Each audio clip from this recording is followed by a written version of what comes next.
नमस्कार, स्वागत है आपका हॉर्नबिल टीवी में और मैं हूं आपके साथ शिखा सकलानी। बुलेटिन की शुरुआत करते हैं खबरों के साथ।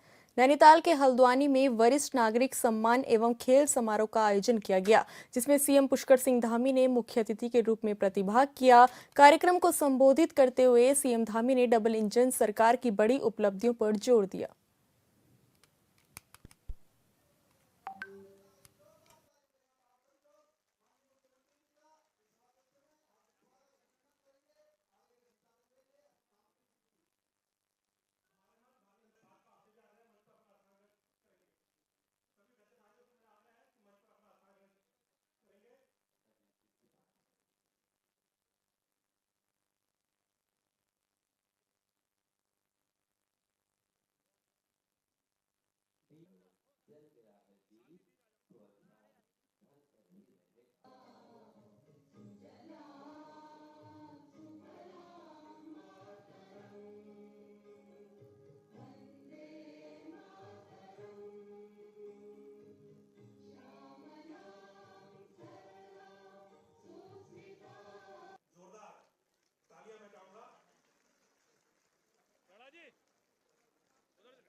और इसके बाद pensioner welfare association Shri Leeladhar Pandey ji अध्यक्ष आपके नेतृत्व में भी एक सामूहिक माल्यार्पण आप लोग करेंगे और एक सम्मान पत्र पेंशनर वेलफेयर एसोसिएशन द्वारा दिया जाएगा। Government pensioner welfare organization Uttarakhand Shriman Pushkar Singh Dhami जी, माननीय मुख्यमंत्री उत्तराखंड सरकार। मेरे लिए आज ये प्रसन्नता का विषय है कि मुझे आज आप सबके बीच में इस कार्यक्रम के माध्यम से हल्द्वानी क्षेत्र और जैसा अभी उद्घोषक महोदय बिष्ट जी बता रहे थे कि रुद्रपुर से भी काफ़ी लोग आए हैं, आसपास के क्षेत्रों से आए हैं और हरक सिंह जी और रामचंद्र गौड़ जी दोनों हमारे भगवान बद्री विशाल की धरती से यहाँ पधारे हैं, चमोली जनपद से। तो मैं आप सबका, हमारे मातृ पितृ तुल्य सभी वरिष्ठ जनों का सच में उनका आभार व्यक्त करता हूं। आप सबके बीच में मुझे भी आज इस कार्यक्रम के माध्यम से आप सबके बीच में उपस्थित होने का शुभ अवसर प्राप्त हो रहा है।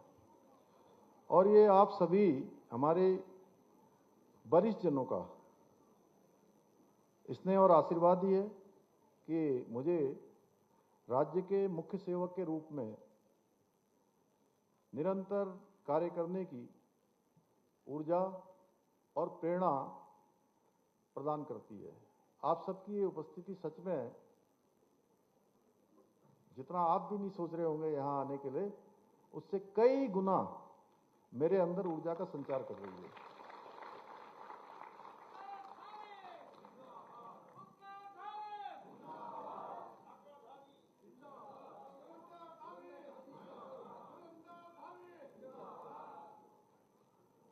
मेरा मानना है कि जिस घर में,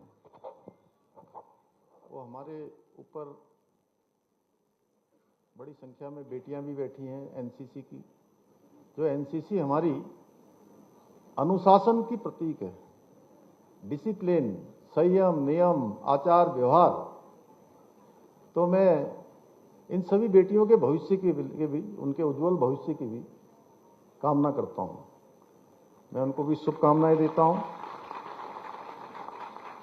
मेरा मानना है कि जिस घर में भी हमारे बड़ों का, बुजुर्गों का सम्मान होता है, वहां हमेशा समृद्धि होती है, सुख होता है, शांति होती है और भगवान की कृपा प्राप्त होती है। हम सोच भी नहीं सकते हैं कि हमारे बुजुर्गों के आशीर्वाद से हम कहां से कहां पहुंच जाते हैं।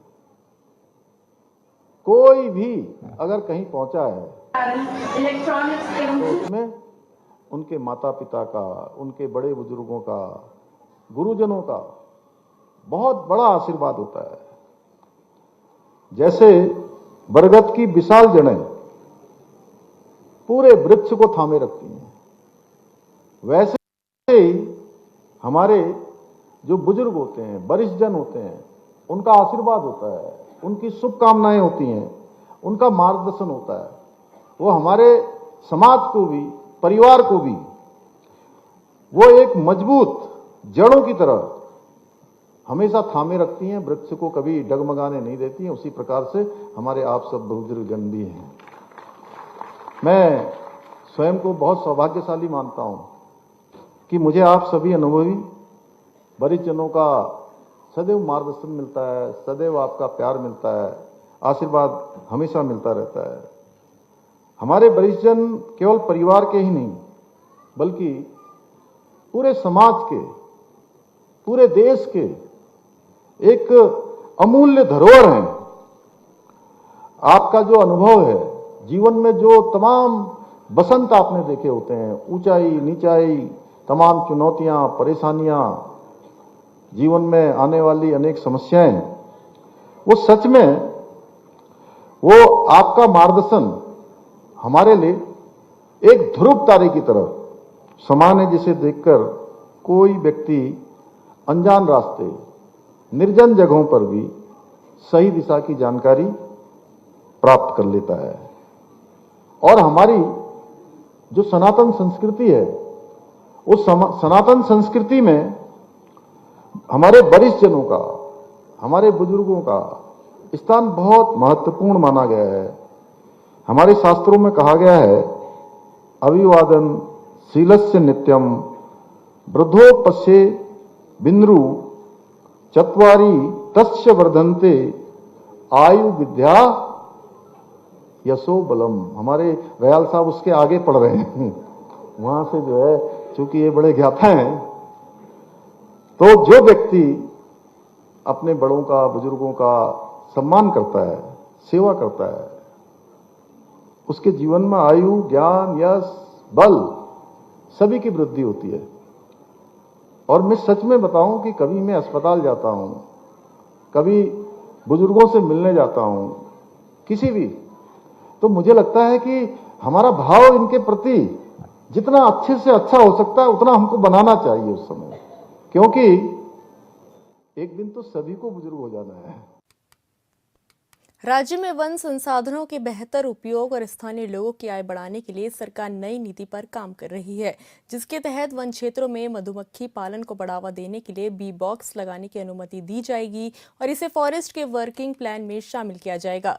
वन मंत्री सुबोध उनियाल ने कहा कि वर्तमान में वन क्षेत्रों में गतिविधियों पर प्रतिबंध के कारण काश्तकारों को दिक्कतें होती थी, लेकिन नई नीति लागू होने के बाद उन्हें अनुमति मिल सकेगी। उन्होंने कहा कि जंगलों में मधुमक्खी पालन से उत्पादन बढ़ेगा और ऑर्गेनिक उत्पादों को बाजार में बेहतर कीमत मिल सकेगी।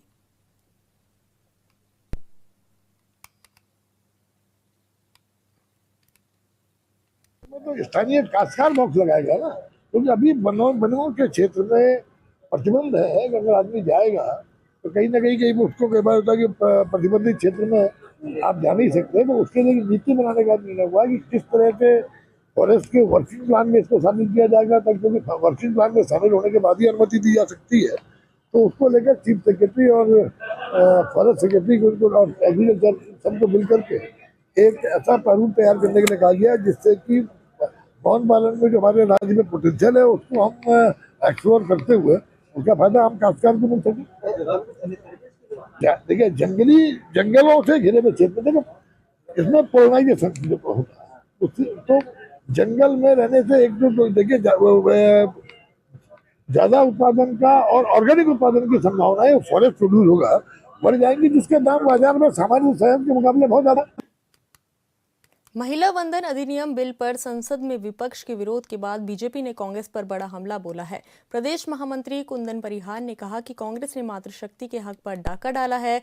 परिहार ने कहा कि बरसों से महिलाएं 33% आरक्षण की प्रतीक्षा कर रही थी, लेकिन कांग्रेस ने बिल का विरोध कर साबित किया कि वो मातृशक्ति विरोधी है।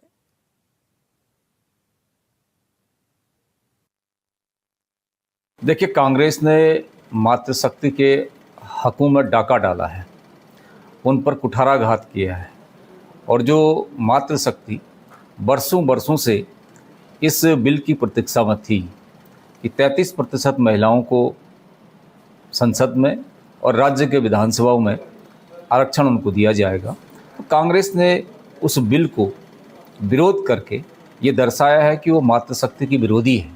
और कांग्रेस ने एक बार नहीं जब जब भी इस देश में कोई एक नई बात आती है, नया परिवर्तन होने की संभावना होती है, कांग्रेस ने उसको हमेशा रोकने का काम किया है।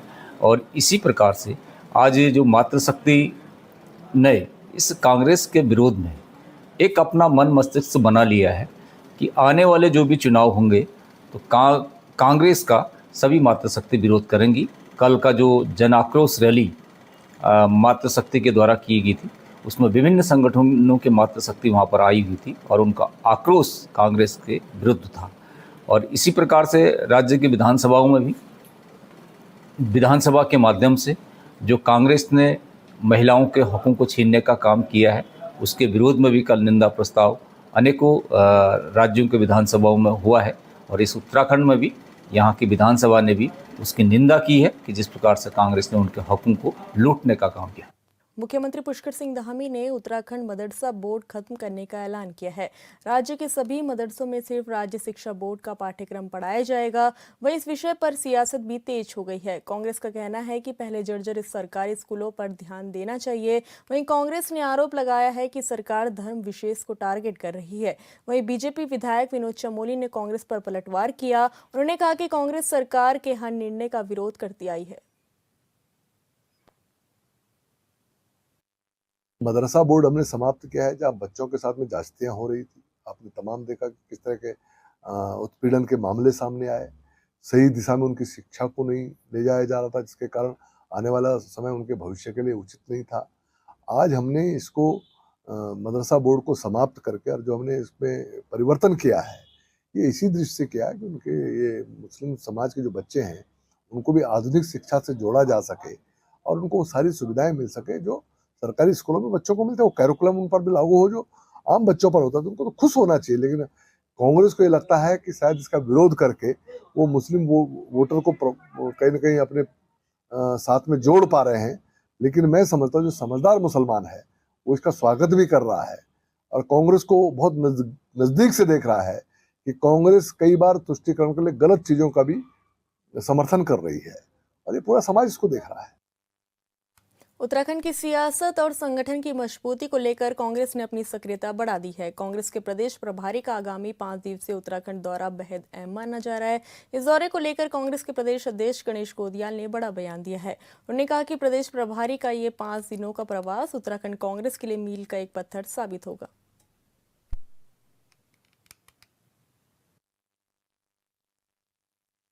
मैं आप सबके माध्यम से ये अवगत कराना चाहता हूँ कि हमारी आदरणीय प्रभारी प्रदेश के 5 दिवसीय दौरे पर आ रही हैं। ये दौरा ऋषिकेश से प्रारंभ होकर श्रीनगर, रुद्रप्रयाग, केदारनाथ, उसके तत्पश्चात चमोली, बद्रीनाथ और वापसी में टिहरी होते हुए पूरा होगा। जैसे कि इससे पहले जो दौरा हुआ था देहरादून और उधम सिंह नगर और मसूरी तक, उस दौरे की व्यापक सफलता को देखते हुए, उसके व्यापक असर को देखते हुए ये दूसरा दौरा है। और इसके बाद इसके अलावा और 2 उनके दौरे प्रस्तावित हैं जो समयानुकूल जैसे जैसे समय मिल पाएगा उसके अनुसार वो 2 दौरे भी होंगे। जो अगला दौरा होगा वो विकास नगर, चक्राता और उत्तरकाशी और टिहरी का जो छूटा हुआ भाग है वहाँ, और इसके अलावा जो एक पार्ट जो हमारा अल्मोड़ा, बागेश्वर, चंपावत, पिथौरागढ़, एक वहाँ, मतलब ये 2 दौरे, इस दौरे के बाद ये 2 दौरे और। उत्तराखंड में बिगड़ती कानून व्यवस्था को लेकर कांग्रेस ने एक बार फिर धामी सरकार के खिलाफ मोर्चा खोल दिया है। प्रदेश अध्यक्ष गणेश गोदियाल ने राज्य की सुरक्षा व्यवस्था पर सवाल खड़े करते हुए कहा कि प्रदेश में कानून का इकबाल खत्म हो चुका है। गोदियाल ने हाल ही में देहरादून के राजपूत क्षेत्र में हुए रिटायर्ड ब्रिगेडियर मुकेश कुमार जोशी की हत्या का जिक्र करते हुए कहा कि राजधानी में इस तरह की वारदात होना बेहद चिंताजनक है। उन्होंने आरोप लगाया कि इस मामले में अब तक सभी आरोपियों का पता नहीं चल पाना और कानून का ढीला रवैया दर्शाता है कि सरकार अपराधियों पर लगाम कसने में पूरी तरह विफल रही है। मुख्यमंत्री जी को इसके प्रमाण देने चाहिए। मुख्यमंत्री जी का ऑपरेशन प्रहार, अपराधियों के प्रति सख्त रवैया, ये सिर्फ कागजों में और भाषणों में है। मैं मुख्यमंत्री जी के इस रवैये को मैं उम्मीद करता हूं कि मुख्यमंत्री जी प्रामाणिकता के साथ पेश करेंगे। अभी तक तो ये देखा गया कि पूरे देश से गुंडे और तमाम असामाजिक तत्व यहाँ शरणस्थली बने हुए हैं। मैं मुख्यमंत्री जी से पूछना चाहता हूँ, गणेश गोदियाल प्रमाण के साथ कह रहा है, गणेश गोदियाल प्रमाण के साथ इस बात को कह रहा है कि एक मॉल से निकलते हुए जिस आदमी की गोली मारकर हत्या की गई वो पूरे देश में कई राज्यों में कई केसों में वंचित था। उसको आपकी सरकार ने कैसे खनन का पट्टा या क्रैशर का लाइसेंस दे दिया, ये उत्तराखंड जानना चाहता है। मैं मुख्यमंत्री जी से ये कहना चाहता हूँ कि जो ब्रिगेडियर जोशी की हत्या हुई, उस हत्या में जो दो गुट आपस में आगे जाने के लिए रेस कर रहे थे, वो कौन थे, वो किस राज्य के थे। मैं मुख्यमंत्री जी से इन तमाम प्रमाणों के साथ कह रहा हूँ कि पूरे देश से असामाजिक तत्वों की शरणस्थली बन गया है ये राज्य, और मुख्यमंत्री जी कह रहे हैं कि यहाँ से उनके रवैये, सख्त रवैये के कारण अपराधी भाग रहे हैं। तो जैसे हम प्रमाण दे रहे हैं वो भी प्रमाण दें, खाली मुँह से बोलने से क्या होता है। चारधाम यात्रा में उमड़ रहे श्रद्धालुओं के सैलाब के बीच अब सियासत भी चरम पर है। बद्रीनाथ से कांग्रेस विधायक लखपत सिंह बुटोला ने केदारनाथ धाम की व्यवस्थाओं और गतिविधियों को लेकर सरकार को घेरा। बुटोला का आरोप है कि बाबा के दरबार में आस्था पर राजनीति हावी हो रही है। उन्होंने सोशल मीडिया पर वायरल हो रहे एक बच्चे के वीडियो का हवाला देते हुए कहा कि धामों का इस तरह राजनीतिकरण करना बेहद निंदनीय है।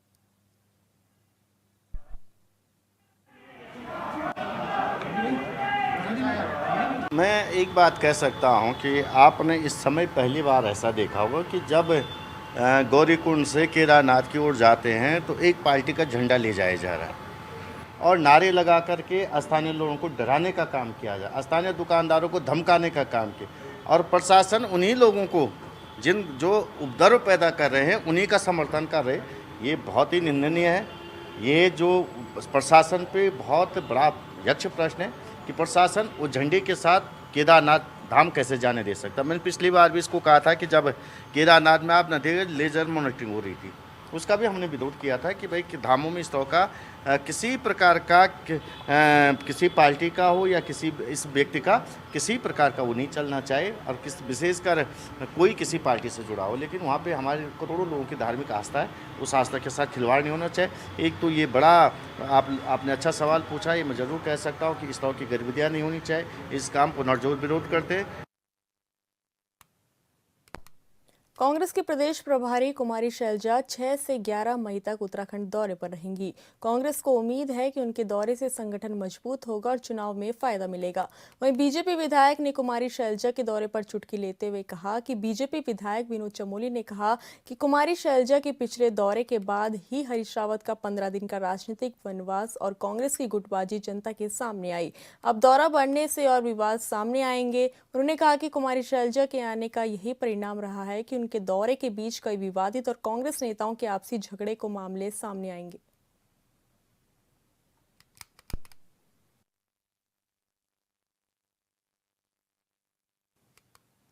कालाडूंगी नगर पालिका में पार्किंग के ठेके को लेकर वित्तीय अनियमितता देखने को मिल रही है। गौरतलब है कि प्रतिवर्ष पार्किंग ठेके के शुल्क में 10% बढ़ोतरी की जाती है, लेकिन नगर पालिका में एक ठेकेदार को फायदा पहुंचाने के लिए 10 लाख कम में पार्किंग का ठेका दे दिया गया, जिससे सरकार को भारी नुकसान पहुंचा है।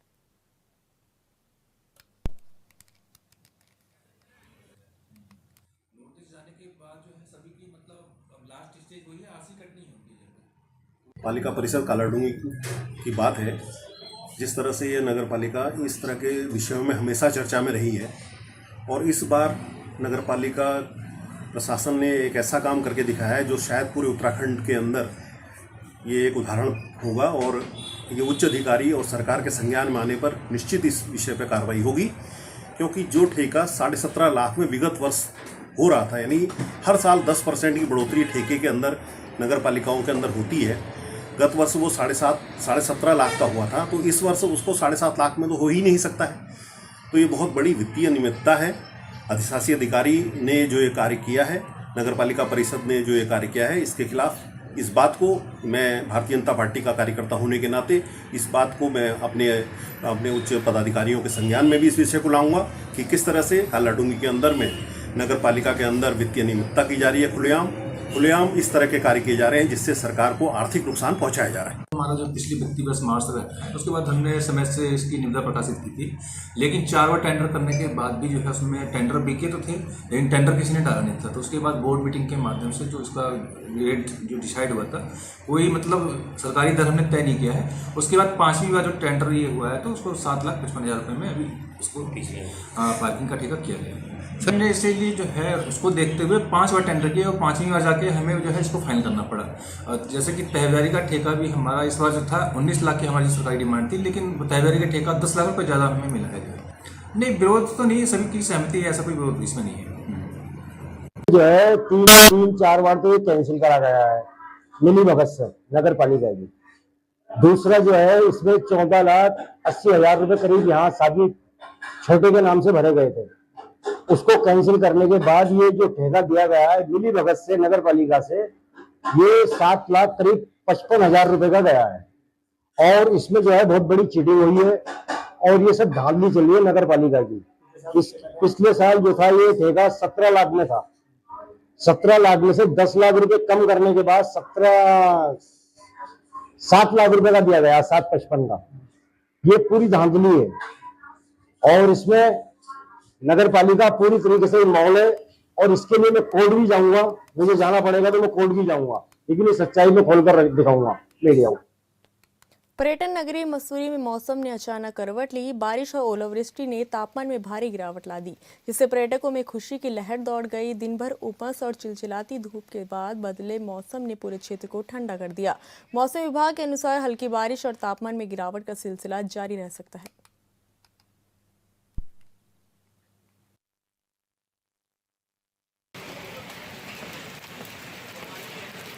मेरा नाम प्रभुनाथ सिंह है, मैं उत्तर प्रदेश कानपुर से आया हूँ। मसूरी आने से पहले हमको ये नहीं लगा था कि यहाँ पे ऐसा मौसम होगा, लेकिन यहाँ पे ओले गिर रहे हैं। जिससे भी टूरिस्ट आए अपना सावधान रहें, थोड़ा बहुत धीमे गाड़ी चलाएं, आराम से। आप ये चीज़ है 40-50 डिग्री का टेम्परेचर रहता है, एकदम ज़मीन आसमान का अंतर है टेम्परेचर में। यहाँ पे मतलब ऐसा कोल्ड है कि जैसा हमने एक्सपीरियंस नहीं किया पहले। मसूरी समय मेरे हिसाब से जितना हमेशा रेगुलरली रहता है उससे काफ़ी ज़्यादा कोल्ड हो रखा है नेचुरली से। और यहाँ में भी स्टे करेंगे तो यही कहना चाहेंगे, आने का तो अच्छा टाइम है, बढ़िया मौसम है, लेकिन बस सेफ्टी से रहें, सावधान रहें, सतर्क रहें, अपनी गाड़ी वाड़ी आराम से चलाइए। फिलहाल इस बुलेटिन में इतना ही। आप देखते रहिए हॉर्नबिल टीवी। नमस्कार।